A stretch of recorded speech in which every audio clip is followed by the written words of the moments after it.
अगर हम लोग प्रेम कहानियों की बात करें, लव स्टोरियों की बात करें और इसमें एनडी तिवारी और उज्ज्वला शर्मा की प्रेम कहानी के बारे में बात ना करें, मुझे लगता है कि ये संभव नहीं है। तो आज हम लोग एनडी तिवारी की लव स्टोरी देखने वाले हैं, इनकी प्रेम कहानी के बारे में जानने वाले हैं। तो आप देखिए, 90 के दशक तक उत्तर प्रदेश की सियासत में बड़ा कद रहने वाले पूर्व मुख्यमंत्री नारायण दत्त तिवारी का निधन उनके अपने ही जन्मदिन के दिन हुआ था। ये भी याद रखिएगा। ये उत्तर प्रदेश की बात हो रही है, एक बार आपको उत्तर प्रदेश को देख लीजिए। ये हमारा प्यारा भारत है, ये उत्तर प्रदेश है। लखनऊ इसकी राजधानी, अंतर्राष्ट्रीय सीमा नेपाल से लगती। राज्यों में बिहार हो, झारखंड हो, छत्तीसगढ़, मध्य प्रदेश, राजस्थान, हरियाणा, हिमाचल प्रदेश, उत्तराखंड और दिल्ली से लगती है। विधानसभा में 403 सीटें हैं, विधान परिषद भी है जिसमें 100 सीटें हैं, राज्यसभा में 31 सीटें हैं, लोकसभा में 80 सीटें हैं। राजनीति की दृष्टि से काफी महत्वपूर्ण है उत्तर प्रदेश आपका। लेकिन राजनीति से परे उनका जीवन निजी जीवन बेहद विवादों में रहा, खासकर जीवन के 80 वसंत देखने के बाद। 90 लंबी चली कानूनी लड़ाई के बाद उन्होंने 88 साल की उम्र में दूसरी शादी की थी। जवानी के दिनों में अपनी रंगीन मिजाजी के लिए मशहूर एनडी तिवारी को अपने जीवन के 80वें दशक के अंतिम दौर में उस समय सबसे मुश्किल दौर का सामना करना पड़ा, जब रोहित शेखर नाम के युवा ने तिवारी के खिलाफ पितृत्व का केस कर दिया, उन्हें अपना जैविक पिता माना। कोर्ट ने इसके लिए तिवारी का डीएनए सैंपल टेस्ट लेने का आदेश दिया, जिसके लिए काफी नानुकूर करने के बाद उन्हें यह सैंपल देना पड़ा। और तिवारी की उज्ज्वला शर्मा से पहली मुलाकात आज से करीब, आप देखिए, पहले ये 1968 में हुई थी इनकी पहली मुलाकात, ऐसा कहा जाता है। और आप देखिए, रोहित शेखर की मां उज्ज्वला शर्मा की तिवारी से पहली मुलाकात 1968 में अपने पिता के घर कृष्ण मेनन मार्ग पर हुई थी। तब वह उम्र के तीसरे दशक में थी। उस वक्त तिवारी युवा कांग्रेस के अध्यक्ष थे। उज्ज्वला के पिता प्रोफेसर शेर सिंह अविभाजित पंजाब में प्रताप सिंह कैरो के मुख्यमंत्रित्व काल में उप मुख्यमंत्री थे। 1967 से 80 में वे शिक्षा और रक्षा उत्पादन मंत्रालय में केंद्रीय मंत्री बनते हैं। और उज्ज्वला और उनके पति बीएल शर्मा ने जब अलग होने का फैसला लिया तो उनके गर्भ में बड़ा बेटा सिद्धार्थ आ चुका था, जैसा कि वे कहती हैं। और मेरे और शर्मा जी पति बीएल शर्मा के बीच बहुत सामंजस्य नहीं था और इसलिए हमने अलग होने का फैसला किया। जब भी तिवारी से मिली तब दिल्ली विधि विश्वविद्यालय में संस्कृत पढ़ाती थी। यह नाजुक युवा लड़की तिवारी की निगाह में आ गई और अपनी निगाह को दृढ़ता से फर्श के कालीन पर जमाए हुए उज्ज्वला याद करती हैं कि धीरे धीरे इनका परिचय बढ़ा और उनके प्रेरण निवेदन शुरू हो गए। उन्होंने कहा, तुम एकाकी जीवन जी रही हो, वे सादगीपूर्ण गरिमा के साथ बताती हैं। अंततः 1977 में उनके साथ अतरंग संबंध बनाने को तैयार हुई, जिसके लिए वे पिछले 6-7 साल से कोशिश कर रहे थे।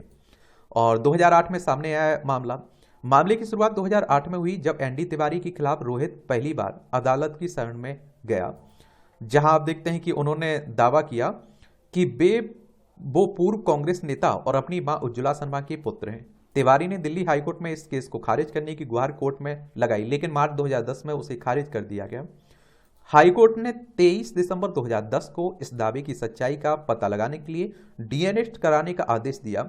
हालांकि इसके लिए वो आसानी से राजी नहीं हुए। सुप्रीम कोर्ट में भी उन्होंने इसकी गुहार लगाई, जहां उन्हें निराशा हाथ लगी। एनडी तिवारी को कोर्ट की सख्ती के बाद 29 मई 2011 को डीएनए जांच के लिए अपना खून देना पड़ा। इस डीएनए जांच की रिपोर्ट 27 जुलाई 2012 को दिल्ली हाईकोर्ट में खोली गई, लेकिन तिवारी की ओर से कोर्ट में यह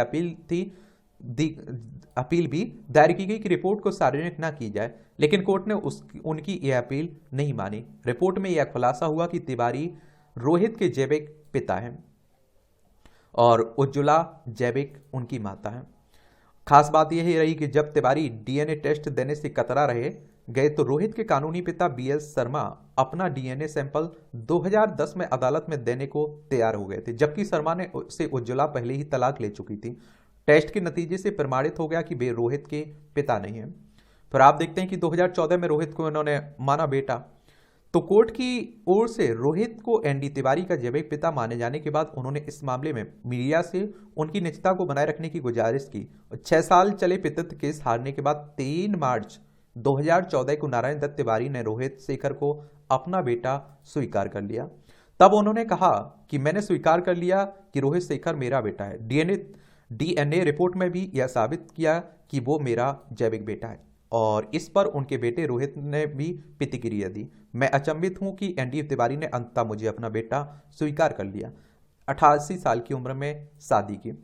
और आप देखिए, लेकिन यह भी दिगर है कि उन्होंने रोहित को अपना बेटा तब माना जब हाईकोर्ट की ओर से मध्यस्थता की गुजारिश खारिज कर दी गई। साथ ही रोहित की मां उज्ज्वला शर्मा ने भी इस मामले में मध्यस्थता की गुजारिश को यह कहते हुए नकार दिया कि वह उनकी प्रॉपर्टी से जुड़ा मामला नहीं, बल्कि केवल इतना है कि रोहित उनका बेटा है। और उज्ज्वला शर्मा ने कहा कि डीएनए रिपोर्ट में यह साबित कर दिया था कि वो ही रोहित के पिता हैं। वो तभी इस पर बीच का रास्ता निकाल सकते थे, लेकिन वो कोर्ट चले गए। और डीएनए रिपोर्ट आने के 2 साल के अंदर 14 मई 2014 को एनडी तिवारी ने लखनऊ में रोहित की मां उज्ज्वला के साथ शादी कर ली। विवाह के समय उनकी उम्र 88 साल थी। और देखिए, सेक्स सीडी में भी फंसे थे। तो कहते हैं कि इसके पहले 2009 में टीवी पर एनडी तिवारी की एक कथित सेक्स सीडी सामने आई और जिसने पूरे देश की राजनीति में भूचाल ला दिया। हर तरफ उनकी चर्चा होने लगी।